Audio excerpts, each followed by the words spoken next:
Halo netizen, ini adalah Honda CR-V e-HEV. Jadi ini adalah sebuah Honda CR-V berpenggerak hybrid. Nah, di acara GIAS 2022 ini Honda Prospect Motor itu juga memajang CR-V berpenggerak dua motor ini ya, mesin bensin biasa dan motor listrik. Cuma Honda belum mengatakan secara resmi gitu ya kapan mereka mau jual CR-V hybrid ini, atau apakah mereka akan memasukkan model yang sekarang atau yang generasi selanjutnya, karena kan di luar negeri juga udah ada CR-V generasi ke-6, sedangkan ini yang masih generasi ke-5. Agak nanggung gitu ya kalau misalnya mau dimasukin sekarang, tapi ya Honda tuh cuma pengen ngasih tahu loh kalau kita punya teknologi hybrid juga nih. Ya wes, sekarang kita langsung bahas ke interiornya aja. Untuk kuncinya seperti ini, jadi kayak kunci Honda kebanyakan gitu ya, ada tombol lock, unlock, dan buat buka bagasi elektriknya.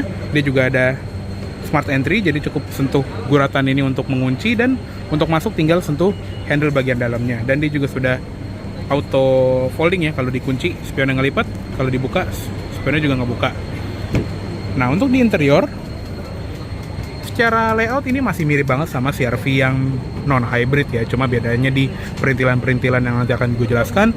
Untuk joknya ini juga sama seperti yang di CR-V biasa, cuma kebetulan di unit ini tuh lagi yang dipajang ya, dia tuh yang versi Black Edition, jadi ada bordiran Black Edition di bagian jok, sama trim-trimnya itu kayak Black Edition yang dijual di tipe Prestige ya.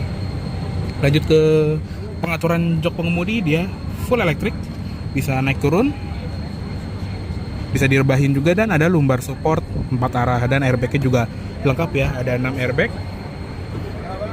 Oke, kita masuk aja, dan untuk nyalain juga gampang, tinggal injek pedal rem aja dan tekan engine start button di sebelah kanan sini yang bisa menyalakan mesinnya.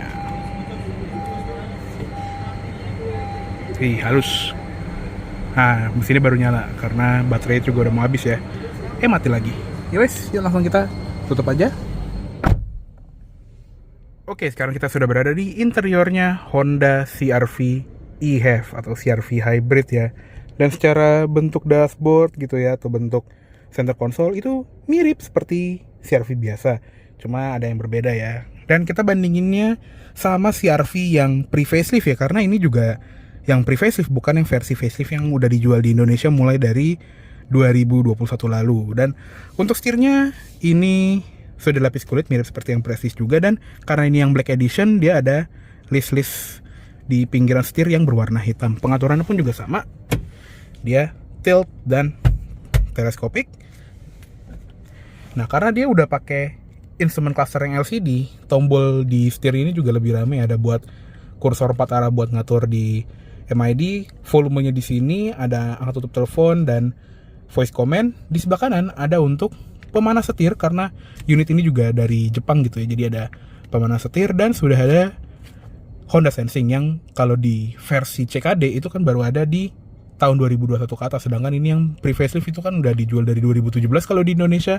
Di CR-V hybrid ini udah ada ya, jadi nggak cuman cruise control biasa aja, dia lengkap. Dan di belakang setir juga ada pedal shift yang fungsinya bukan untuk menaikkan atau menurunkan gigi, tapi untuk mengatur regenerative braking dari sistem hybridnya. Di belakang setir ada tuas lampu, dia sudah otomatis, dan ada lampu senja, dan ada buat matiin juga. Ada switch fog lamp di bagian sini, lengkap dengan triple turn signal, dan wiper sudah otomatis, dan ada pengaturan wiper belakangnya juga. Instrument clusternya ini juga cakep ya, jadi mirip seperti yang Prestige Honda Sensing yang versi facelift, tapi ya cuma di sini tampilannya lebih futuristis karena dia nggak ada tachometer gitu ya, dia adanya power meter ala mobil hybrid gitu, dan speedometernya juga digital ya. Di sebelah kiri juga bukan temperatur mesin, melainkan dia itu buat nampilin persentase baterai. Di sebelah kanan tetap ada fuel gauge karena tetap ada bensinnya gitu ya. Di bagian sini tuh ada tampilan yang bisa diubah, kayak ini kayak konsumsi BBM gitu. Terus ini untuk distribusi dari tenaganya. Sekarang mesin ini lagi menyala untuk mengisi daya baterainya, jadinya dia ada garis-garis hijau dari mesin ke baterai. Ada konsumsi BBM rata-rata dan konsumsi BBM instan. Terus ada kayak konsumsi BBM semenjak 30 menit terakhir mungkin ya.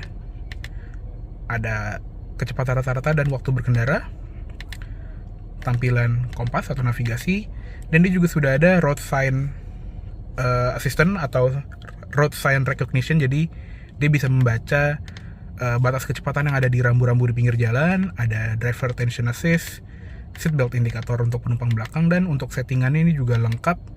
Tapi sayangnya ini full bahasa Jepang dan layar kosong. Nah, kalau misalnya baterainya udah mencukupi gitu ya, mesinnya akan langsung mati dan ada tampilan EV di bagian sebelah sini. Ya kurang lebih mirip seperti CR-V biasa, cuma tampilannya beda aja untuk yang versi hybrid ini ya. Lanjut ke sebelah kanan, ada ventilasi AC, bisa dibuka tutup. Ada wood panel yang gelap gini untuk yang tipe Black Edition ini. Lanjut ke bagian bawah, ada power meter di bagian sini yang berpendar warna merah kalau lagi nyala. Dan di bagian bawah sini tuh tombolnya lebih rame ya.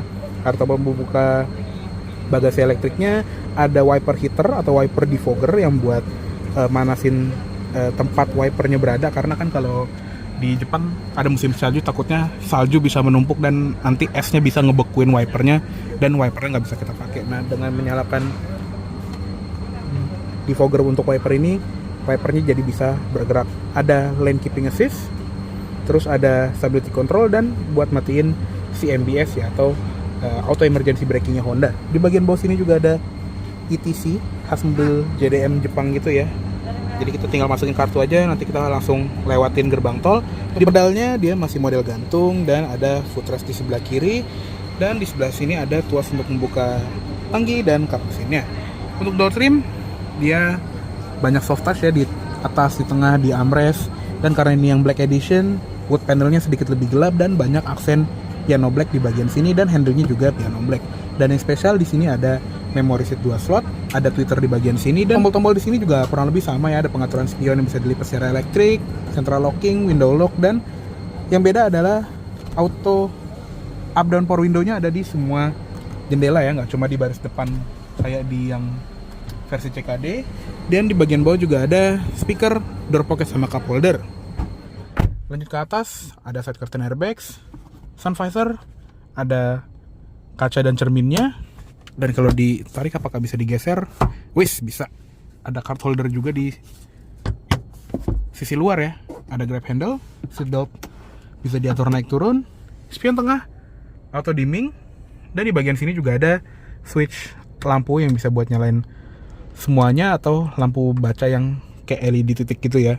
Untuk di bagian sini juga ada switch untuk membuka panoramic sunroofnya, membuka kacanya juga, atau cuma buat buka tirainya aja.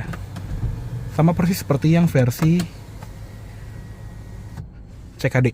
Dan di bagian sini juga ada tempat naruh kacamata, sekaligus ada conversation mirror, jadi kita bisa ngintip apa aja yang lagi dilakukan oleh penumpang belakang, atau misalnya kita mau ngobrol, mau tetap tatap mata gitu ya, bisa ngelirik ke spion tengah ini. Sun visor sebelah kiri juga sama, ada cermin dan lampunya. Lanjut ke tengah, di bagian sini ada 2 buah ventilasi AC yang ada tombol hazard di tengahnya. Dan untuk head unitnya, di unit ini tuh aslinya dia audioless, cuman dia tuh ada head unit JDM banget ya, mereknya Gathers. Unitnya ini seri VRU 205 CVI, dan ini tuh petanya tuh masih peta Jepang gitu ya. Bahkan saking Jepangnya kita dikira lagi di Tokyo. Ya kurang lebih sih ini head unit aftermarket gitu ya, yang kebetulan juga ada Apple CarPlay, entah ada Android atau enggak, cuman ya begitu, karena ini unit contoh lah istilahnya, jadinya masih spek Jepang.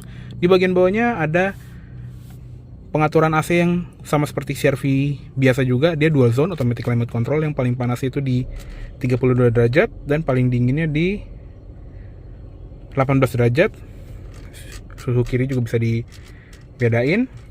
Cuma bedanya di sini tuh ada pemanas kaca belakang sekaligus pemanas spion ya, biar nggak beku kalau misalnya lagi di musim dingin. Ada fan speed, sirkulasi udara, defogger depan, defogger belakangnya tadi ada di sini, dan ada buat atur arah AC-nya lengkap juga. Sama ada pemanas jok juga untuk kedua jok depan, masing-masing 3 level. Ada electronic parking brake dengan brake hold, dan yang kelihatan beda banget adalah di bagian transmisinya. Jadi dia bukan pakai tuas gitu, melainkan dia pakai shift by wire gitu ya. Jadi tinggal injak rem, pilih D untuk masuk ke posisi drive, N untuk neutral, R untuk reverse, dan P untuk posisi park. Dan kalau misalnya kita lagi di posisi R, dia ada reverse beeper khas mobil Jepang gitu ya. Dan kamera mundur juga ini jernih banget. Ada adaptive guideline yang berbelok mengikuti putaran setir juga. Lanjut ke sebelah kirinya juga ada tombol-tombol yang berbeda ya. Ada tombol ikon, ada tombol EV mode. Kalau misalnya baterai levelnya itu mencukupi, dia akan terus menjaga tetap ada di mode EV gitu ya, sampai baterainya benar-benar tiris. Dan ada sport mode juga. Kalau sport mode ya dia langsung ke posisi yang paling sporty, jadi dia menyiapkan mesinnya juga dengan langsung menyala. Dan ada ikon mode juga di sebelah kirinya. Lanjut di bagian bawah sini juga banyak tempat penyimpanan gitu ya, khasnya Honda yang praktis. Ada USB port di sini, 2 buah cup holder, ada tempat penyimpanan juga ini bisa digeser gini. Dan di bawahnya ada power outlet 12 volt di dalamnya. Untuk center console ini juga khasnya CR-V, dia bisa digeser maju mundur gini, dan ada tempat penyimpanan yang tadi bisa diubah begini jadi box atau digeser ke belakang, jadi kita bisa ngambil dari sini. Praktis banget. Dan untuk glove boxnya juga dia soft opening ya. Ada lampunya juga di bagian dalam. Dan ada airbag untuk di penumpang depan. Oke, kayak cukup segitu aja untuk di bagian kabin depan dari Honda CR-V Hybrid ini. Yuk sekarang kita lihat ke kabin belakangnya. Oke, sekarang kita lihat ke kabin belakangnya dari Honda CR-V Hybrid ini. Oke, yuk kita tutup dulu pintunya. Nah, untuk di bagian kabin belakang ini sih leganya mirip-mirip seperti yang di CR-V biasa ya. Ini adalah posisi pengendara gue, tinggi gue 170 cm, masih ada legroom yang lebih dari 5 jari. Dan ini nggak bisa dimaju mundurin ya. Ada seat back pocket juga di belakang jok depan. Terus di belakang center console ada ventilasi AC yang bisa dibuka tutup, dan di bawahnya ada USB charger masing-masing 2,5 ampere. Ada gundukan sedikit juga karena ada yang versi all wheel drive juga. Dan karena di unit ini ada panoramic sunroofnya, kelihatan luas banget ya di kabinnya CR-V ini. Di bagian sini juga ada 2 buah lampu baca LED gini dengan LED spotlight gitu di bagian tengahnya kayak ambient light. Dan ada mikrofon juga misalnya kalau kita mau nelpon gitu ya. Jadi suara kita tetap jelas pas lagi nelpon. Ada grab handle di kanan dan kiri yang masing-masing ada gantungan bajunya juga. Untuk di bagian jok sama seperti di depan juga, dia full kulit dengan headrest adjustable 3 buah, dan ada armrest yang lebar juga dengan 2 buah cup holder di dalamnya. Ada input Isofix buat kursi bayi juga, seatbelt 3 titik semua. Terus kalau kita lihat ke door trim, sama seperti di depan dia ada soft touch ala-ala, tapi ya kalau di pintu belakang jadi ini plastik, tapi di bagian tengah sama di bagian armrest ini tetap empuk. Handle pintunya juga sama-sama gloss black, dan ada switch power window yang turunnya nggak sampai habis. Ada tweeter, ada speaker, dan yang kerennya ada pemanas jok juga di baris kedua ini. 3 level di sisi kanan dan sisi kiri. Ada door pocket juga di bagian bawahnya. Oke, kayak cukup segitu aja untuk di bagian kabin dari Honda CR-V e-HEV ini. Jadi sekarang kita keluar dan kita cek ke eksteriornya. Oke, sekarang kita lihat ke ruang mesinnya dari Honda CR-V e-HEV ini. Nah, untuk mesinnya dia menggunakan mesin 2000 cc 4 silinder naturally aspirated dengan bantuan motor listrik dengan baterai juga ya. Dan di mesin ini tuh sebetulnya berbasis dari mesin R20A nya Honda CR-V yang non turbo ya.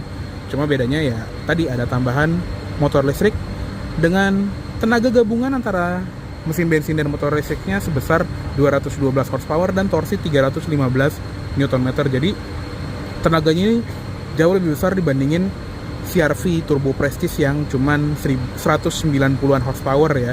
Untuk transmisinya dia CVT, dan di unit ini front wheel drive ya, karena ada juga yang pilihan all wheel drive di Jepang. Untuk ruang mesinnya rapi sekali, dan khasnya mobil yang ada elektrifikasinya seperti ini, banyak kabel-kabel orange yang menandakan kabel bertegangan tinggi untuk sistem hybridnya. Oke, yuk sekarang kita tutup aja. Oke, untuk tampilan eksterior dari Honda CR-V e-HEV ini juga gak jauh berbeda dibandingin CR-V biasa ya. Paling cuma detail-detail minor yang bikin dia beda dibandingin CR-V standar. Tapi yang paling kelihatan adalah grill solid wing face-nya ini tetap ada. Dan sekali lagi ya, ini unit yang pre-facelift. Jadi unit yang lama yang kalau di Indonesia itu dijual dari 2017 sampai 2020 akhir. Kalau yang versi faceliftnya itu kan agak berbeda dikit ya bentuk bumpernya. Jadinya ini unit yang udah lama sebetulnya, cuman mungkin baru dikeluarkan Honda tuh sekarang karena ya sekarang makin banyak mobil elektrifikasinya. Dan Honda mungkin berpikir kayak, ini gue juga punya kok teknologi hybrid nih, gue kasih lihat. Nah, yang paling kelihatan adalah kalau di depan ya, adalah logo yang ada aksen birunya ini yang khas mobil elektrifikasi juga. Sama di bagian sini tuh ada kayak panel rata untuk radar adaptif cruise controlnya. Dan kalau kita lihat ke lampunya, walaupun ini pre-facelift, tapi sen LED-nya itu udah sequential dari awalnya gitu ya. Nggak kayak di versi CKD yang baru dapat sequential itu di facelift 2021 kemarin. Dan untuk lampunya full LED dengan LED di area khas Honda. Dan yang unik adalah di bagian sini tuh ada 2 titik LED gitu. Ini adalah cornering lights. Jadi kalau kita lagi belok atau lagi ngesen ke kanan atau kiri, dia akan nyala supaya menambah visibilitas di ada yang mau kita belok ya. Di bagian bawah juga tetap ada fog lamp LED yang kotak-kotak kayak yang lama. Lanjut ke samping, karena ini yang Black Edition, dia velgnya full gloss black ya.